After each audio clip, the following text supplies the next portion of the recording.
On ne refuse pas qu'il y ait un investisseur étranger, mais il doit venir et respecter la loi d'Abisso. Loi Mboka d'abord, et un étranger, un expatrié à côté en détail. Mais est-ce que tu es l'eau? L'étranger va être en détail. Yango, le Congolais doit connaître son histoire pour qu'il s'accroche à sa vie, qu'il s'accroche à son pays. Oh, nyoso ba komela biso mingi na kati ba torda pe histoire ya ba Congolais. Le multinational problème na bango, ce n'est pas aujourd'hui qu'ils ont découvert que le Congo était immensement riche. C'est depuis le temps. Bah yebaka que le Congo est assez riche. Donc bah comment déjà comment bah diviser ba Congolais, comment bah soit possession, bah soit contrôle ya mabele oyo. Tosongi c'est la bana na biso bolingo ya armée. Et comme tu es armé, c'est comme si c'est lié à baraté. Non. Armé, ça moussala malam. Yango na senga na bande konanga congolais. Bino ba ebo kolobo no ministre atini mwana na été. O c'est atini mwana. Non. On n'est pas à ce temps-là. Tozana ngonga wana te ya ko lukaka ko détruire le message fait ou bien la demande faite.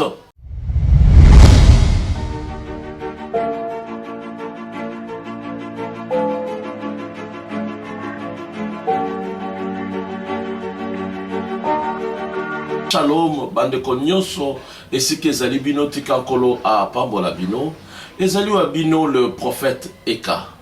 Oyo bosolo la kanaye, tango nyoso na katina, émission na Bino Congo mon pays.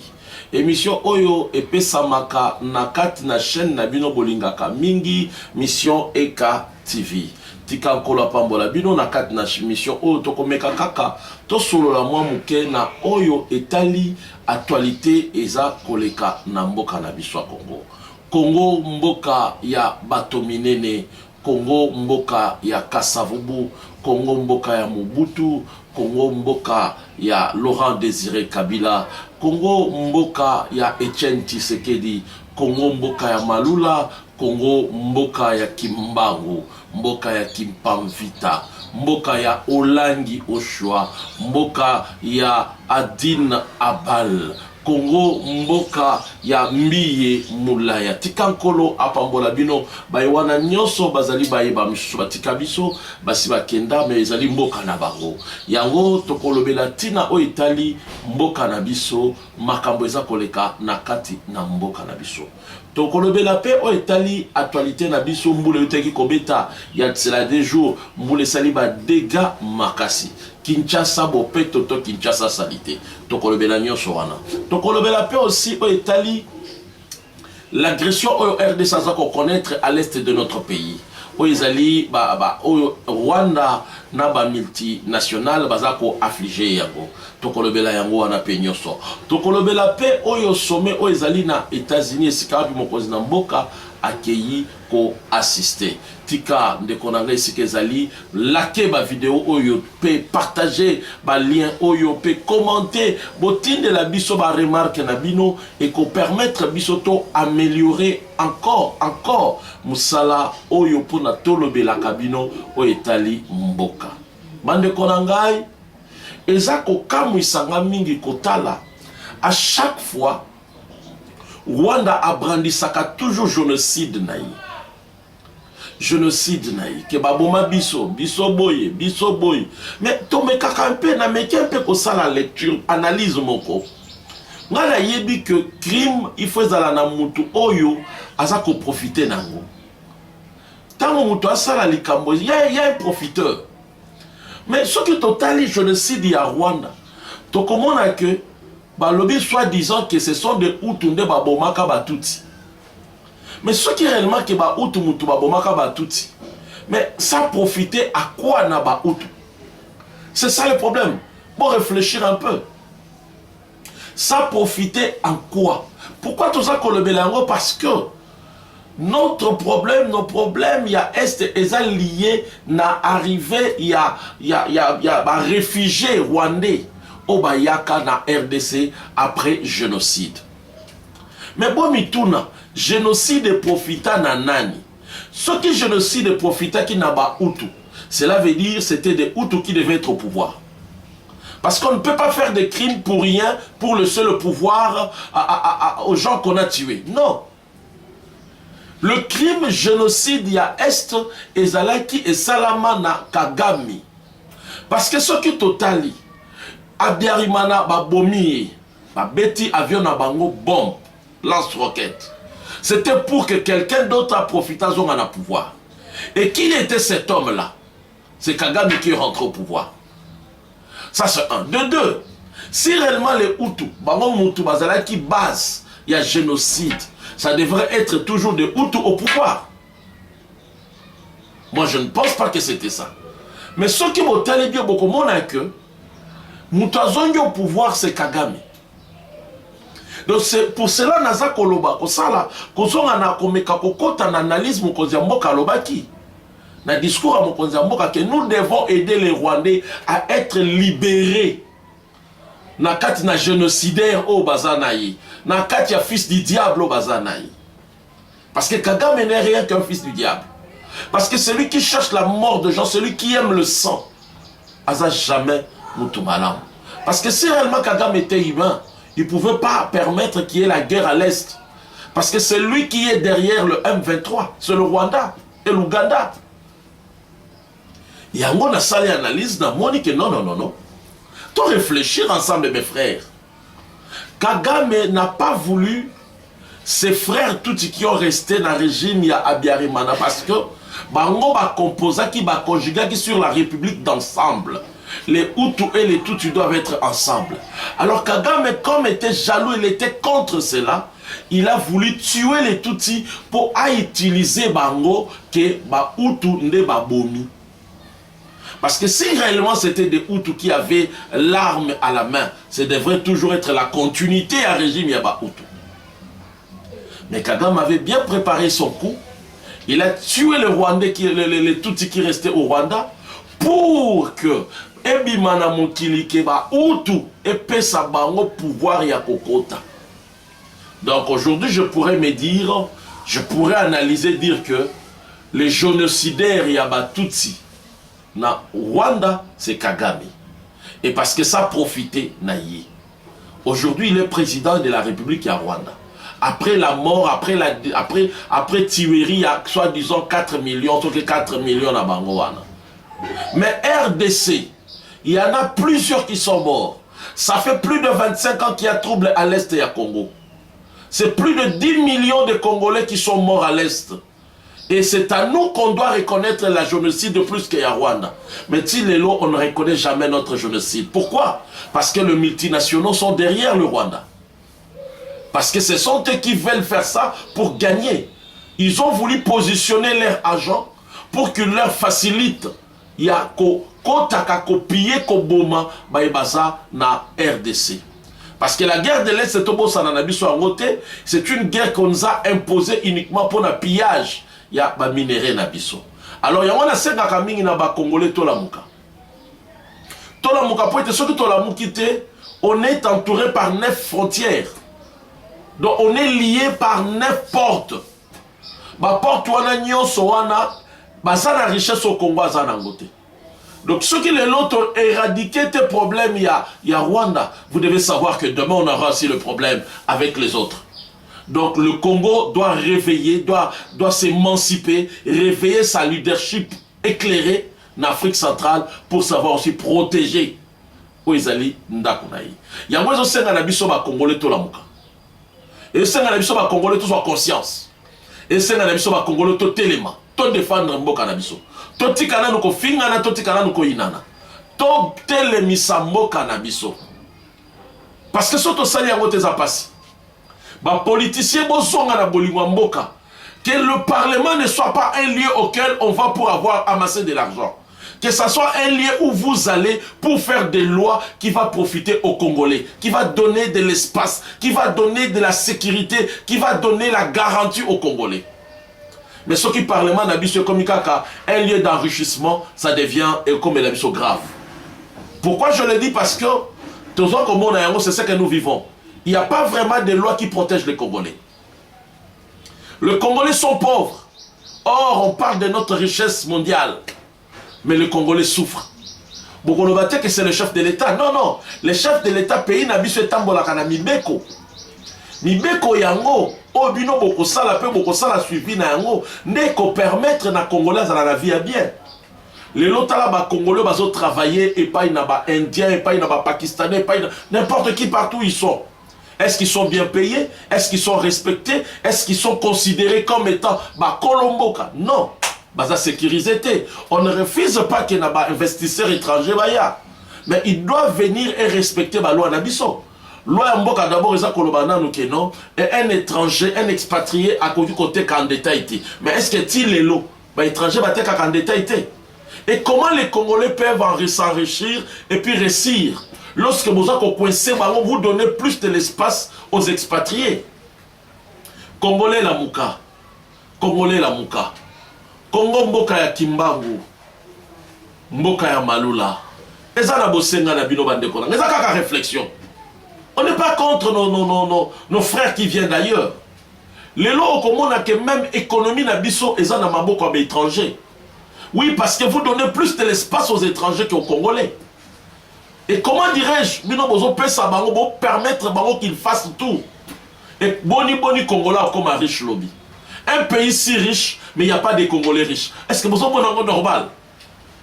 Un pays riche, un pays qui a plus de la richesse, plus de matières précieuses qui sont recherchées au monde. Mais Mboka Yango, ba kolo richesse sango ba yeba angote. Mingi baza ba Congolais aibi diamante, aibi orte, aibi même pas coltan, aibi même pas etiomango. Mais bozana Mboka bozanango. Au moment où les autres en profitent, yango izosenga na bino bandeko nyonso baza na parlement bona mukabola tsabolinga mboka. Comment les gens doivent s'enrichir? Notre pays devient de plus en plus riche, de plus en plus fort, parce que vous, vos richesses, ils ont enrichir bango. Bokolobaka qui non régime et les cas qui étaient qui régime, mais vous êtes dans le parlement. Quelle loi vous pouvez faire pour que le Congolais récupère ce qui a été vendu illicitement? C'est ça le problème, il faut réfléchir. Nos richesses sont parties aux mains des étrangers. Mais qu'est-ce que vous faites comme... Quelles sont des lois? Quels sont des suivis que vous faites pour que le Congo récupère son argent? Oyoka cuivre était kamakiboy, coltan était kamakiboy, colbat était kamakiboy. Mais les Congolais gagnent quoi là-dedans? Donc, nous avons appelé ces richesses pour profiter dans nos mokotos à la baba. C'est pour cela qu'on parle plus de la richesse du Congo, mais on ne parle jamais de l'homme congolais. Alors, bino bozo c'est là que les Américains bandako lever la bino sur l'homme congolais, ce qui bino moko bokoye bako s'émanciper. Congolais la muka. Yango moni par proposition nanga ezalaka mingi sur ba réformer le système éducatif na biso. Parce que ça nous permettra ya tozonge labo moto na biso. Babanda kotangi sabana na biso le patriotisme na kati na bakelasi. Civisme ezonga ya solo. Et puis on doit permettre na ba chercheur na biso, ba historien na biso ba comme le vrai histoire congolais. Cela va permettre na bana na biso ba le vrai histoire congolais. Oyebi lelo tozana problème moko ba congolais mingi ba yebi histoire na bangote. Parce que notre histoire a été mal racontée aussi. Et comment va pe moukier? Toyebi penza histoire na bisote. Biso kutu toko kozala toyebi ba origine na biso. Mais bano bazo ya lelo. Yango le Congolais doit connaître son histoire pour qu'il s'accroche à sa vie, qu'il s'accroche à son pays. O nyoso ba komela biso mingi na kati ba torda pe histoire ya ba Congolais. Parce que l'homme, le multinational, problème Nabango, ce n'est pas aujourd'hui qu'ils ont découvert que le Congo était immensement riche. C'est depuis le temps. Bah, yebaka que le Congo est assez riche. Donc, bah, comment diviser les Congolais, comment possession, contrôle, Yamabele Oyo. Alors, bah, ne pensez pas bakozala une bénédiction to profit pour Nabino. Les preuves années les loyangoyo. Itiom donne beaucoup d'argent aux multinationaux. Mais biso ba Congolais, boye bisa biso, combien nous gagnons? Qu'est-ce que lithium est à profiter na biso ba Congolais? Exemple ya Pamba Awa. Société ONDB qui exploiter lithium à l'est. Et évaluer comment dirais-je, les unités, intérêt, pourcentage par pourcentage, 1% vaut 10 millions, c'est 10 millions de dollars. Mais au retour, ma part est à revenir dans l'État congolais a eu à hypothéquer ma part naïe, à réduire il y a une vente il y a combien? Il y a 2 millions de dollars. Boye bisanga iba politique oh yo pesa bangonde bakosunga boka na biso. Comment le part? Il y a société étrangère yé moko valoir à révaloir pourcentage à 10 millions. Bino boye bokitisi yango na 2 millions. Botéquipé. Sur ceux qui 25 sur 35% besoin d'amour. Botéki. Et botéki yango na baisse de prix. Koleke la même ba oyo ba payaba oyo ba yaki. Yango zomona ça demande d'incliquer, de produire na kati na bana na biso le patriotisme, l'amour de la patrie. Parce que ceux qui bolingo ya patrie ezate et qu'on a pas si pour la lobby na éviter to kotika mboko na banani. Yango moni plus na militaka na réforme ya système éducatif na biso. Parce que cela va nous permettre ya tozo ba cours longo bani na lobby te ke ba cours eza mabe mais ba ntase ba biloko moseza nango na tinate. Et puis il faut pas même ba école pratique, ba école professionnelle eza la mingi. Ba tunyo so ba benga nikaba ke na ba la universitaire te. Mais mes écoles pratiques ne permettent pas de faire développer Mboka. Balingami, Congo na biso, Congo na yo, Congo na ngai. Ce qui te télémite to bundeli Congo te, mosoko bundela Congo azate. Les lots on parle du Congo comme étant Mboka munene, Mboka ya bozui, mais Congolais à pauvre. Au côté na katika bakata na Mboka au Congolais bon côté na banque. Ba banque yo c'est ba banque ya étranger. L'économie n'a biso na maboko à étranger. Yango moni des fois biso basali ngai na soutenaka régime par rapport à projet promesse ba pesa ki biso. Pour na nini que il fera de nouveaux riches de Congolais ba millionnaires. Ako sala ba Congo ba millionnaires ya sika ba Congolais. Nous croyons à ça, mais nous voulons le vivre. Et cela est possible. Parce que si au moins le monde entier est à Congo, parce qu'il y a la richesse du Congolais, c'est que le Congolais est capable, il y a l'homme le plus riche du monde. Mais notre richesse en profite na banani. Et ça qu'on profite na étranger. Sikoyo, oui, bateka ki yango mabe, ba négocier ki ba contrat mabe, bino boye lelo, ba député ya lelo, boye. Qu'est-ce que vous faites pour que le Congolais reprenne à zonga na ba droit na ye, à récupérer ba biloko na ye o ba hypothéka ki. Na monaka oyo président ya fait Kaza Koloba lobby au lieu de nous amener l'argent, il nous avait amené des emprunts. Oui, bah mais là kabino va prendre lobby, mais est-ce qu'il n'y a pas un moyen auquel vous pouvez faire pour que le Congolais récupère ce qu'il a perdu? Est-ce qu'il n'y a pas moyen? Parce que tout cela peut se faire si seulement tous en abolingo mboka. Lelo mingi na ba député na biso. Est-ce que bazo réfléchir te? Beaucoup faut d'abord réfléchir te. Le Congo de demain sera comment?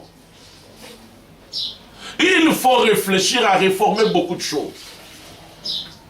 Congo Teki, autant de cobalt, autant de tonnes de cobalt, autant de tonnes de manganèse, autant de tonnes de cuivre, autant de tonnes de ceci, cela. Mais ça ajoute quoi dans le budget congolais? Ça donne quoi? C'est là où il y a le problème. Richesse en ya biso, tozo bénéficier nango na nini.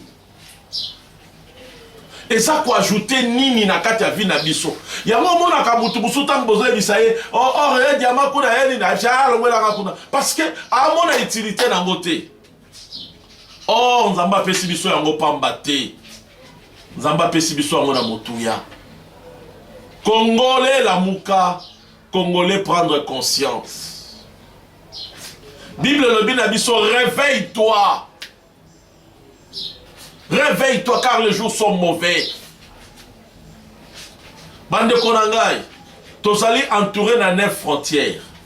To bengi bango baninga, to bengi bango ba voisin, comme pe bako kozala lobi benemi. Les prévenus bota la Rwanda. Sur le plan diplomatique, ce que vous avez cité, il faut qu'il y ait réforme. Même il y a un système éducatif dans biso. Kolongo la babilo ko ezanga tina. Biloko mbele to kotanga ezana tina te. Système ya kala oyo belge atikela biso système ya kala. Yemoko belge atangisa na système wana te. Mais bino banda bokangama na yango na yebaka te soki eza kindo kitoko loka. Yemo kwa moni afandi a réfléchir à bino non. Il faut na évoluer to longola boto zonga na système oyo. Mais bino banda bokangama na yango bo réfléchir ça peut-être comment réformer les choses. Papa, soki bitumba ya eza côté ya biso te ba congolais et ya pasi. Il faut to banda ko impliquer kabana na biso na bomwana na bango ba yebaka patriotisme sur le Congo. Ba ezwa bolingwa mboka e banda na ba kelasi ya se ti ezo kende. To songi c'est la bana na biso bolingo ya armée. Et comme t'es armée c'est comme si eza lié ya baraté non. Armée za musala malamu. Yango na senga na bande konanga congolais. Bino ba eboko lo bono ministre atini mwana na été. O c'est atini mwana non. On n'est pas à ce temps-là. Tozana ngonga wana te ya ko lukaka ko détruire le message fait ou bien la demande faite. Tozana besoin bato ba s'enrôler en armée. Tozana bato ba posa bato ba telema ba kota na mampinga. Tout décourager bilengete, tout décourager bande côté. Ko sale la mboka, ko sala na se ya drapeau, eza musala motuya. Eza musala ya valeur. Soldat za mutu amase kite. A mutu ko sala musala ya motuya, eza ebianga melo. Congo mboka ya Lumumba, mboka ya Kasavubu. Congo mboka monene. Mboka ekenda sango, mboka etonda na bozui, me bato ba kolela nzala. Mboka etonda na bozui, bato ba ko vivre salité na Kinshasa. Alors il faut toyer bato telema. Muto ko bongisela biso mboka eza mondele te. Parce que lelo ba bazo profiter na richesse na biso eza kabango. Biso moko photo téléma, to prendre le devant. Ba initiative, to téléma. To éclairer mboka na biso. Moko ekabwani na bibale. Moko eza na zamba, eza na mai, moko mbule beta katango elingi. Eza mboko ikolela nzala te. Parce que na côté la facteur secteur ya agriculture, élément ya liboso za kamabele. Il y a mis balais à saison. Parce que ces semences ne sont pas en trouver. Pour Bilona ezali. Mais maïna mabele soki boza nango te za pasi. Mais biso toza na maïna mabele boni to kolala nzala. Okolo kaka moto so akomi ministre, lobi kuna akomi propriétaire ya immeuble na ville. Mais tout n'a combien d'immeubles yo tongeni l'État congolais? Les individuellement, les gens arrivent à faire de grandes choses. Mais lorsque ça n'a pas autorité, parcelle d'autorité, au lieu de faire avancer l'État congolais, au coup de détournement, tout le monde a terme détournement, tout le moïbi, au coup de moïbi na moïbi. na fani na kolanda lisolo o de konangai pasteur la déjà ko betelanga makambo sur interview j'ai face à qui c'est blessant. Société oye ko exploiter tiom na biso. Ya faire valoir action moko na 10 millions. Selon les études faites. Bango baza na 60%. 15% moussou ba pesi na ba partenaire moussou. L'État congolais tikali na moins 25% na yi. Azuli sous na kati 25% wana akati akekoteka. Akekoteka ndenge lili a rebattre encore prier moko. O société oyo ayeko asali betide na ye ya nyoso ayebisi bino à 10 millions. Mais basali étude moko boye ya côté na bango des bureaux d'études. Ba réduire, ba ramener à rabat, ba prix à action. Na combien? Na 2 millions. Sur 10 millions à 2 millions. Pour la seconde, na intérêt nini. Parce que ba ko exploiter, ba ko lusine bino bako, ba lobi 10 millions. Bango ba investir bongo. Ce que bino bo sali rabat wana en fonction de quoi? Et des bureaux d'études, et puis si le même résultat n'a pas virgule et kokani. Bango moko bazu combien? Oh, a gagné 7 millions. Ba gagné 3 millions 500, 3 millions 500. Bozuna ba commissionnaire, ba gagné 6 millions. Si vous voyez Bissangaï, l'État congolais tikali na combien? Bobo tekeli yango nini? Ça ajouter quoi? Ah, procureur de la République. Papa, marambo il faut ici là. Ndoki nyo soit Congo fa comme abo asali ki ndoki bokangi. C'est pas normal. Itcho mona ya mone muto esala bitumba ya lelo. Ba batterie, ba voiture électrique, c'est grâce à ba itchom na biso wana. Ba mituko bozoka ba hybride. C'est grâce à ba biloko ya richesse na biso wana. Ce qui va investir, bino boza koluka toujours pour empauvrir l'État congolais pour nanini. Est-ce que bato ya bongo bazali na patriotisme? Il faut botal. Et donc on est salamier pa nani. Ministre nini, papa procureur, bokangela biso ministre wan. Aya koya bisabiso ateki pona nini. Et qu'est-ce que cet argent-là est passé où? Et qui a vendu ça? Et qui a acheté ces actions-là? Tout simplement, il se cache derrière Yabato.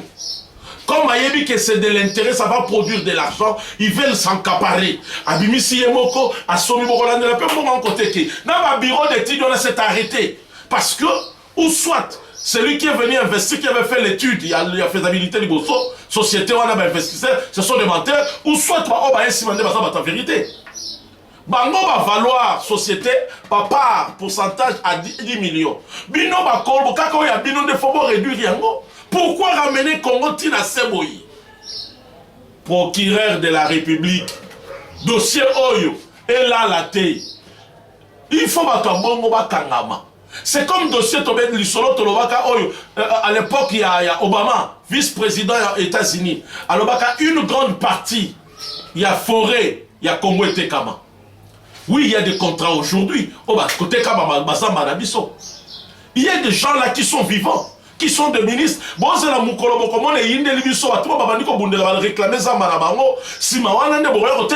Ce sont des choses à résoudre déjà. Une grande partie à forêt la mission Tekama. Ce sont des contrats à détruire. Ma député Nabiso. Ma kamba bonde boko fanda comment toi récupérer ce qui a été vendu illicitement. Congo mboka ya Mobutu. Mboka ya Etienne Tshisekedi. Congo mboka ya Mbiye Moulaya. Congo mboka ya Bayeba Kenda Sango. Mboka ya Olangi Oshua. Totelema bande konanga ba Congolais. Totelema. Totonga Congo na biso. Totonga Congo. Ba Congolais ba ko souffrir. Tala. Politique à mokonzi ya mboka. et kozala malamu. Mais politique na ye akosala yango en référence ya constitution na biso. Parce que akoko ya kosala likambo libanda ya constitution te. Akoko ya kosala likambo libanda ya loi te.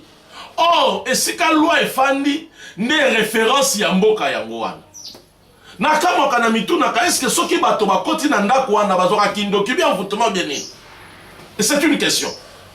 Pour comment na mutazali ko loba mingi aza ko loba makambo malamu, mais so bakoti kana ndako na biso wana. Ndako na biso wana. Soka bakoti bakomola la bapongi nege papa Molière alobi balala ka bachaka ngo so isko bolala ka bochaka ngo bokeno sa nini kona nakata. Parce que nous là-bas nous avons besoin de gens qui doivent nous faire de loi. Ba loi wana eko bénéficier na ba Congolais. Et si les Congolais souffrent, c'est parce que vous nos députés, nos députés, vous n'arrivez pas à faire des lois ou à faire suivi à la loi au binobo vota. Congolais comme riche neni. Nyon solelo na main d'œuvre.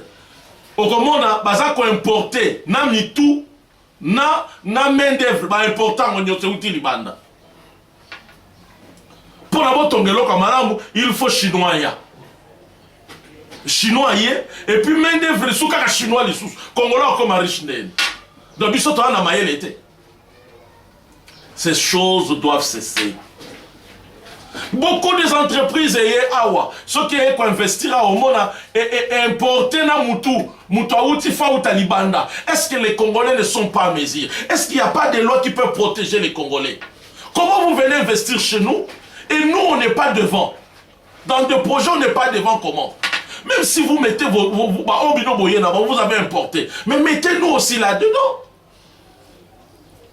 Congolais la mouka. La mouka. Surtout la moukité et ça passe à lobby. Congo nini tokotike la bana na biso. Congo ya Lumumba. Lumumba ebisaka biso déjà. Et si ebongi samaki ba balkaniser Congo. Eza likambo alelo te. Eza likambo akala. Siko soki boza kolala pongi. Boko sutoko sutumuka. Total alelo ezo salama na est. Il y a toujours, il faut revoir les accords. Quel accord? Parce que derrière ces accords-là, c'est là-bas, il s'agit que non, prometaka bango 300 km. Congo est côté Kamakate, Congo est côté Samakate. Quoi, belé à Congo, à 1 mètre au Kendakate. Mais pour Nayango, et c'est un yonanga to telema. Tobunde la Congo na biso. Teleme sike zaliyo, tobunde la Congo na biso. Teleme sike zaliyo, tolobe la Congo, mboka monene, mboka ya bato na Bwanya, mboka ya Kimbangu, mboka ya Malula, mboka ya Mosengo Pasinya, mboka ya bato bakenda sango bato minene. Telema nde konangai. Telema Congo ezana posa na yo. Ozana poto lobe la Congo. Totikana nuko fingana. O wana te Congo tolobe la Congo. Oyebi lelo constitution na biso toza nango o eza constitution moko ezalaka travailler préparer na tango ba belgeron. Tango Congo pour tuba yoka da bazongisa boy. Il faut revoir aussi beaucoup de choses na kati. Faut revoir. Oyebi na mon afanda ka je réfléchis mon frère. Nata la fédéralisme otondima oyo. Oui, le fédéralisme ezala mabete mais oyo yela biso oyo parce que tu vas tirer de ficelle bazala qui n'a si. Pour ça, la Congo ça va bancaliser. Ce qu'on va voir dans Congo, va coûter que les Congolais bazala katata bo moko mama bo moko. Ba umeli na bizale liwana. Ce qu'on peut pas longola bino ba côté sabino na esprit ya Mukongo na Mukongo, Muluba na Muluba, Muswahili na Muswahili pour que et ramener que si vous voulez Muluba qui ne défendre Mukongo te. Alors, il y a un danger. Il y a beaucoup de choses qu'il faut revoir. Hein? Il y a beaucoup de choses qu'il faut revoir à présent. Tout le monde a besoin de mbombo. Basali musala malam mama na biso wana la mapa bolesi kozali. Basala musala malam na baba Congo. Tout le monde a papa compte de ville Kikanda. Basala ba musala malamu na à l'est na Bagoma. Tout le monde a mukamba kosala musala malamu na Équateur. Tout le monde a maman sous un bon la ville à Kinshasa. Donc cela veut dire, et ça comme ça la paix que symbiose, et ça comme ça la que unification est là. Mukongo a régné na bandundu, mutabando na ko régné nani. Yango na air moko na bete la Mobutu maboko na talbi ah Mobutu. Et ça cause de la difficile au monde à fonctionnaire, à ça la plus de 3 ans ici Kamoko. Les loto ko ba ke mbongo et osenga mbongo bele oui. Mais ça a permis au moins que l'unité nationale est là. Tant que vous êtes fonctionnaire à l'État, Bolongo lié 3 ans, Bolongo lié na Congo, Botindi à l'Est. Comme ça déjà majeur, ceux qui ont balaté à Robala na Est. Ceux qui ont botité à Robota na Est. Tant que Bolongo là, ils sont comme une famille na Est. Ceux qui passent là qui Mukolo, c'est que Bana na Eba Kotika na Est. Tomba na Eba Kotika na l'Équateur. Cela veut dire comme une famille l'Équateur. Et que ça n'est pas si Andy Mabalou Kababo Équateur parce qu'il dit que Bakoko naye, Toba Semeki naye, Toba Yaya naye, Bazala va te côté Équateur. C'est ce qui a fait l'unification nationale. Esprit wana lelo tokozo gelangote. Otokomo kama mutu banda banda ki selja na est. Azwa ki grade ki teni na est. Ti nga commis général na est. Abanda ya banda général na soda na rébellion. Tina nenga azaka général kana est boye bisanga ya ko bamboka ndeni biso tomoni ba soda lokola ba général loleko batamboli atamboli Équateur soka kobetelo lisolo ayebisio nazaka na Équateur nazalaka na est nazalaka na donc akobetelo lisolo ya mboka na biso RDC nazalaka na ba Congo. Ce sont des têtes à consulter aussi.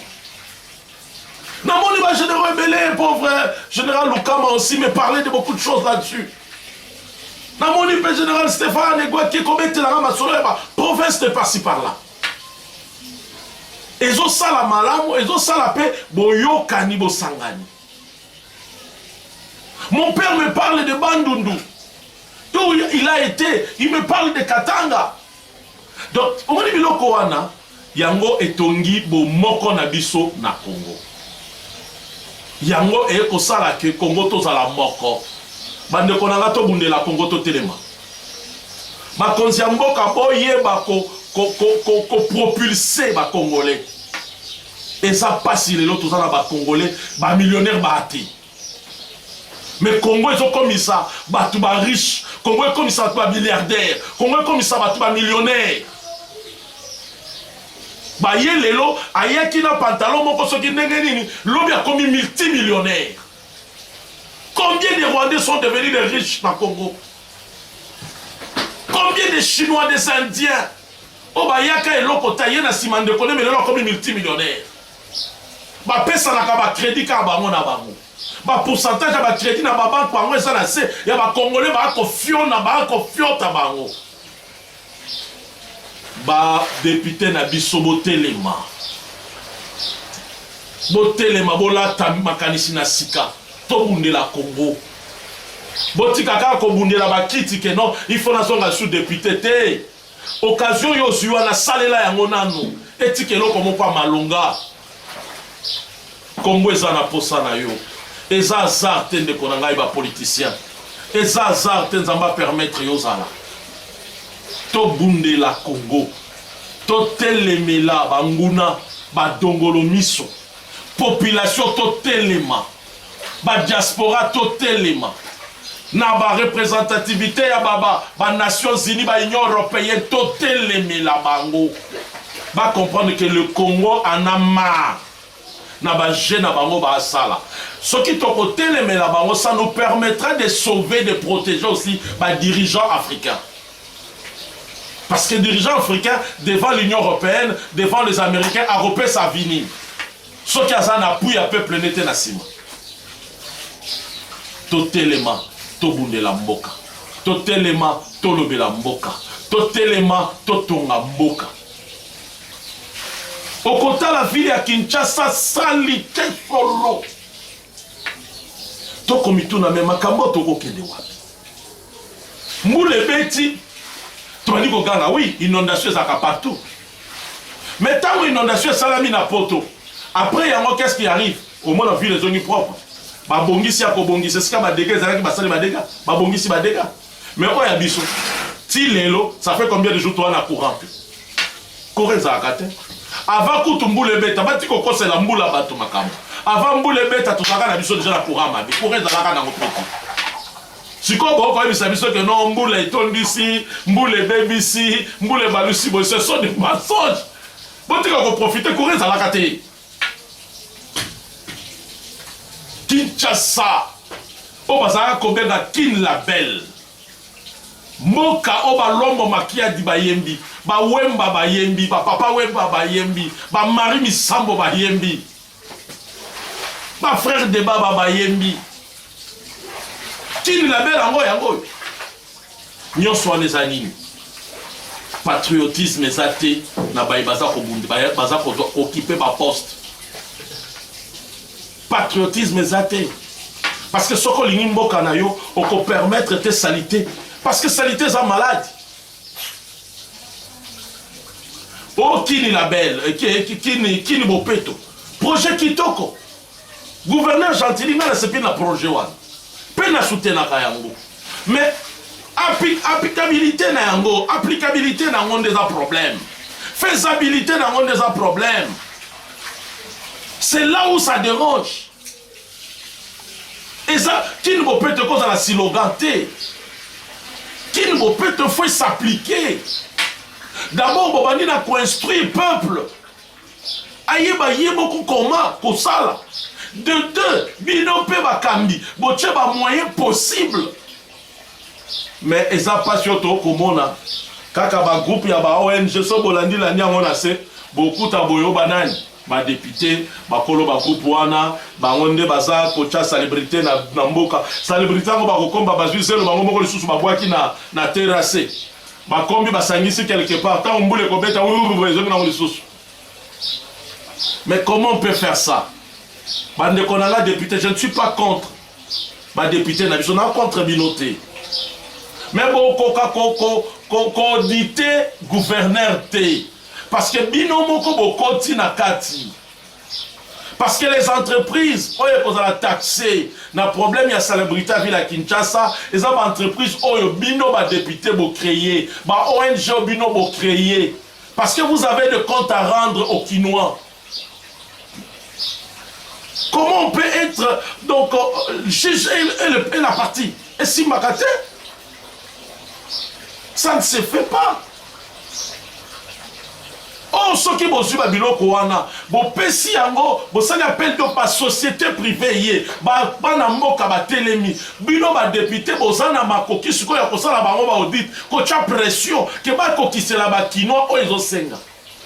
Mais bino moko ba député na kati. Bino moko bo komile la mboka ya ville ka mboka ya mbongo ya ville kaka bino moko. Bo bisanga nani siko yo akodité Gentili. Et puis nani akosunga Gentili. Parce que hier, il y a une vision, abundi pour na makoki, mais aussi un animateur, un collaborateur na yé, ba chaye maboko. Mais bino nyo soboko ti na kateko mboka okende liboso ndenge. Kinshasa za salité bande konanga. Bon décentraliser le pouvoir. Car la lobby zalaki salon ils ont salamana partout. Ba chef à quartier baza kolande la salon. Ba chef à bavini. Mais le nom de chef a fini, il va rater. Madame le chef de quartier, il va rater. Mais ça appelle à pouvoir les choses. Au comment on a entre Bangona d'abord, il y a territorial, il y a ministère, il y a intérieur. Au comment on a policier, ils ont manqué chef de riz, respect. Policier, ils ont manqué chef de quartier, Boutupamba. Donc, bon, il s'arrête sur le côté de WAP. Parce qu'il y a vu que nous sommes allés, et ça, et on est pas beaucoup mestre, tant qu'on n'est pas gouverneur. C'est ça le problème. Tout revoir pour Namboka la mission qui est liboso. Tout zongi sa makambo na respect. Et pour ça là que Mboka la mission qui est liboso. Et ça quand tu pour la mokozi Mboka oyo, parce que dans l'administration balobaka, il y a la continuité des services de l'État. De ceux qui t'ont ici makambo, même maintenant il y a lobby bakozwa pas avantage. Pour te colombater que le long de Félix Aya a qui est l'autre côté. Joseph Kabila tikela qui a coûté pas Joseph Kabila tikaki. malgré na moke nango wana mais ememi pe asala moi quelque chose. De même un peu ceux qui toko bongisa et kosunga mboka na biso e bakisaka ole ya ezonga kanasi. Les lots toko kumisa budget ko ya monene. Mais faut vivre budget wana na social. Faut vivre wana kati ya société. Kinshasa salité l'équipe. Ma proposition est ébélée. Pourquoi ne pas expanser ville à Kinshasa? Pourquoi ne pas construire une autre ville? Parce que ville est comme Yakala. Et ton ami Mabé. Ville a ton ami Kamaram. Et te Kamelinde et te Kami Mabé. Au comment on a un conservateur, oh, ils ont signé, signé vente. Bon, comme il tourne, mais conservateur, oh, politique, ni ya ville, oh, ils ont appliqué. To comment na Kinshasa to rasu na place na kala banda ko Kinshasa zaka na place ya jardin mais le lolo mapa mo ebele na Kinshasa jardin zaka na Kinshasa to kola ka to ebaka mapela bo lukela nga mapango eza na mapela lisusu bota na soki ezali nzete ya mapela nzete ya goyave ezate papa cameraman ko sekate na ko biso ezate. Pour la nini, balena bala, pas eleki, akatile, pas eleki, et ce quand c'était, bakati c'était, bachenda comme ça va $50. Mais or l'objet des alaki, c'était beaucoup katangote sur besoin d'une autorisation.